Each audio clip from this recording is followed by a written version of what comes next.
భూముల్ని దోచేసే చట్టం ఇది. నీ సొంతదారుల హక్కుని తీసేసే చట్టం ఇది. మీ భూమి మీద ఈయన పెత్తనం ఏంటి? మీ బిడ్డ భూములు ఇచ్చేవాడే కాదు, భూములు లాక్కునేవాడు కాదు మీ బిడ్డ. Hi members, welcome back to my channel. So ఈరోజు ఈ వీడియోలో రీసెంట్గా అమలు చేసే ఒక చట్టం ల్యాండ్ టైటిలింగ్ యాక్ట్ గురించి అయితే చెప్పబోతూ ఉన్నాను. అసలు దీని యొక్క ప్రయోజనాలు ఏంటి, అలాగే దీంట్లో ఉన్న లూప్ హోల్స్ ఏంటి, అలాగే ఇది ప్రజలకి ఎలా ఉపయోగపడుతుంది అనేది పూర్తిగా ఈ వీడియోలో అయితే డిస్కస్ చేయబోతూ ఉన్నాను. వీడియో లాస్ట్ వరకు చూస్తే మీకు ఒక ఐడియా వస్తుందని నేను అనుకుంటూ ఉన్నాను. ల్యాండ్ టైటిలింగ్ యాక్ట్ అక్టోబర్ 31, 2020 తేదీ దీన్నైతే జీవో నెంబర్ 12గా అయితే మన రాష్ట్ర ప్రభుత్వం వైసీపీ అయితే దీన్ని రిలీజ్ చేసింది. అయితే ప్రస్తుతం ఇది టెక్నికల్గా మాత్రమే ఉంది, అంటే ఇంకా ప్రాక్టికల్గా మన రాష్ట్రంలో ఇది అమలు చేయలేదు.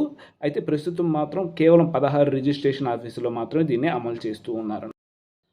అలాగే ఈ చట్టం ఎలాగ పనిచేస్తుందంటే దీంట్లో ప్రధానంగా 2 డాక్యుమెంట్స్ అయితే ఉంటాయి. సో ఫస్ట్ది వచ్చి సెటిల్డ్ డాక్యుమెంట్, దీన్నే ఫైనల్ డాక్యుమెంట్ అంటారనమాట. అంటే మీ భూమిలో ఎలాంటి వివాదాలు లేకపోతే ఫైనల్గా మిమ్మల్ని అసలు సిసలైన యజమానిగా అని చెప్పి ప్రకటిస్తారు. వన్స్ ఈ డాక్యుమెంట్ ఇస్తే ఇంకా ఫైనల్ అనమాట, మనమే ఆ భూమికి యజమాని అనమాట. దీన్నే ల్యాండ్ టైటిలింగ్ అంటారు. ఇంకా రెండో డాక్యుమెంట్ వచ్చి డిస్ప్యూట్ డాక్యుమెంట్, దాన్నే పెండింగ్ డాక్యుమెంట్స్ అంటారనమాట.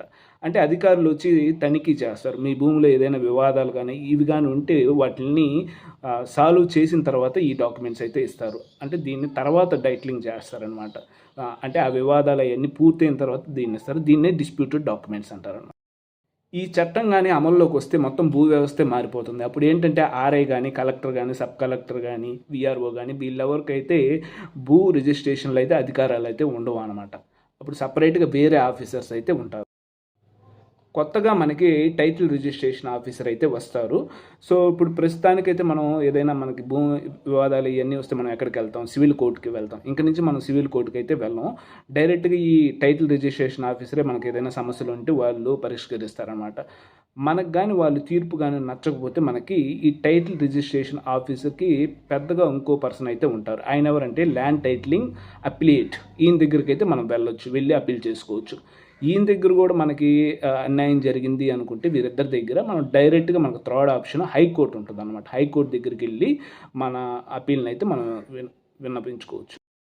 నిజంగా ఇది చాలా అవసరమైన చట్టం అని అయితే నేను చెప్తాను. కాకపోతే సామాన్యులకి చాలా ఆందోళనకరమైన విషయాలు దీంట్లో ఉన్నాయి. అవి ఈ చట్టానికి వ్యతిరేకంగా అయితే ప్రస్తుతం వస్తూ ఉన్నాయి. అవి ఏమిటి అంటే ఇప్పుడు చూద్దాం. ఫస్ట్ది వచ్చి ఈ చట్టం ప్రకారం 2 మెయిన్ ఆఫీసర్లు ఉంటారు. ఇంతకుముందు మనం చెప్పుకున్నట్టు ఫస్ట్ వ్యక్తి టీఆర్ఓ అంటే టైటిల్ రిజిస్ట్రేషన్ ఆఫీసర్, సెకండ్ వచ్చి land titling appellate officer. So first person ఏంటంటే అన్ని డేటా కలెక్ట్ చేసుకొని ల్యాండ్ టైటిలింగ్ అవన్నీ చేసే పని అని ఈయన చేస్తూ ఉంటాడు. సెకండ్ వ్యక్తి ల్యాండ్ టైటిలింగ్ అప్లియేట్ ఆఫీసర్ వచ్చి ఏదైనా వివాదాలు అవన్నీ ఉంటే ఈయన తీరుస్తూ ఉంటారు అనమాట. ఇది వీరిద్దరి పని. కాకపోతే ఫస్ట్ వ్యక్తి టైటిల్ రిజిస్ట్రేషన్ ఆఫీసర్ ఏంటంటే ప్రభుత్వంకి సంబంధించిన వ్యక్తిని అయితే ఎన్నుకోవచ్చు అని చెప్పి క్లియర్గా డాక్యుమెంట్లు అయితే మెన్షన్ చేస్తుంది అనమాట. ఇక్కడే ప్రధానంగా సమస్య అయితే మొదలెత్తింది. ప్రభుత్వం తనకి ఇష్టమైన వాళ్ళుగా టైటిలింగ్ రిజిస్ట్రేషన్ ఆఫీసర్గా అయితే ఎలా నియమిస్తారు, అతను కానీ అధికార పార్టీ అయితే చాలా సమస్యలు ఎదురవుతాయని చెప్పి చాలామంది ప్రజలైతే భయపడుతూ ఉన్నారు. అలాగే ఎన్నుకున్న వ్యక్తి నిజాయితీగా అందరికి సమానంగా అండదండగా ఉంటారని చెప్పి గ్యారంటీ అయితే లేదు కదా.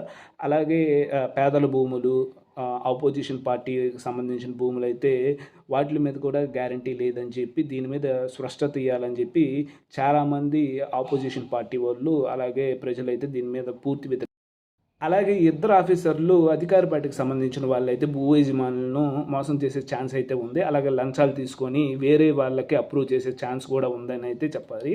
సో ఇలాంటి వాటి మీద ఇంకా ప్రభుత్వం ఎటువంటి స్పష్టత అయితే ఇవ్వాలి, తొందరగా ఇవ్వాలి అని చెప్పి కోరుకుంటున్నాము. మరో వివాదం ఏంటంటే పాస్బుక్స్ మీద జగన్ ఫోటోలో ఉండటం అయితే ఒక రగడైతే అయింది. సో 2020లో ఏంటంటే వైఎస్ఆర్ పార్టీ భూ రక్షణ అనే పథకం కింద మొత్తం అన్ని భూములను అయితే శాటిలైట్ల ద్వారా డిజిటలైజ్ చేసి ఫ్యూచర్లో అయితే దీన్ని టైటిలింగ్ అయితే చేయాలని చెప్పి అయితే నిర్ణయించుకున్నారు. కాకపోతే 2022లో ఏంటంటే మొత్తం సర్వే చేసిన సరిహద్దులు అన్నింటిలో ఏంటంటే రాళ్ళు పాతి పెట్టారనమాట. అలాగే డాక్యుమెంట్ల మీద జగన్ ఫోటోలను అయితే వేసుకున్నారు.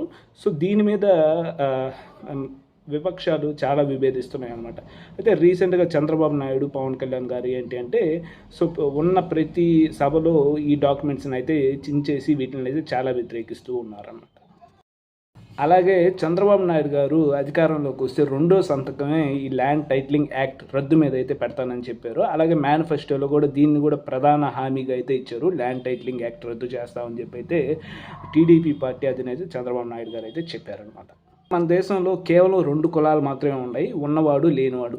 ఉన్నవాడు అంటే భూమి ఉన్నవాడు, సో లేనివాడు అంటే భూమి లేనివాడు అనమాట. ఆ భూమి అనేది అత్యంత సంపద అయితే అని మనం చెప్పవచ్చు. అలాంటి సంపదని సో ఇలాంటి చట్టం తెచ్చేటప్పుడు ఏంటంటే ప్రజలకి నమ్మకంగా అయితే తీసుకొని రావాలి. అలా కాకుండా అభద్రతగా అయితే తీసుకొని వెళ్ళకూడదు. కేవలం 2 ఆఫీసర్ల మీద ఇంత పెద్ద చట్టాన్ని పెట్టడం సరికాదని అయితే ప్రజల్లో చాలా వ్యతిరేకత అయితే ఉంది. సో ఇలాంటి చట్టాలు మన దేశంలో ఇంతకుముందు 3 సార్లు అయితే వచ్చాయి. అప్పుడు ఏంటంటే రైతులందరూ తిరగబడ్డారు. దగ్గర 700 మంది రైతులు అయితే ఆత్మహత్య చేసుకున్నారు. సో ఇలాంటి చట్టాల వల్ల మన సొంత భూములు కోల్పోయే ఛాన్స్ అయితే ఉన్నాయని చెప్పి అయితే నేను అనుకుంటూ ఉన్నాను.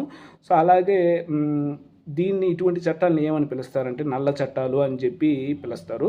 సో ఇంతకుముందు ఈ చట్టాల మీద దేశ ప్రధాని అయినటువంటి మోడీ గారు కూడా చాలా క్షమాపణలు అయితే చెప్పారు. मैं आज देशवासियों से क्षमा मांगते हुए आज मैं आपको, पूरे देश को ये बताने आया हूं कि हमने 3 कृषि कानूनों को वापस लेने का, रिपील करने का निर्णय लिया है. సో ఇలాంటి చట్టాల వల్ల ఉన్న భూమి సమస్యలు పరిష్కరించడం కన్నా ఎక్కువ కొత్త సమస్యలు వస్తాయని చెప్పేది నా అభిప్రాయం. సో ఇది ఓవరాల్గా ల్యాండ్ టైటిలింగ్ యాక్ట్ యొక్క చట్టం యొక్క వివరాలు. సో వీడియో మీకైతే నచ్చుతుందని నేను ఆశిస్తూ ఉన్నాను.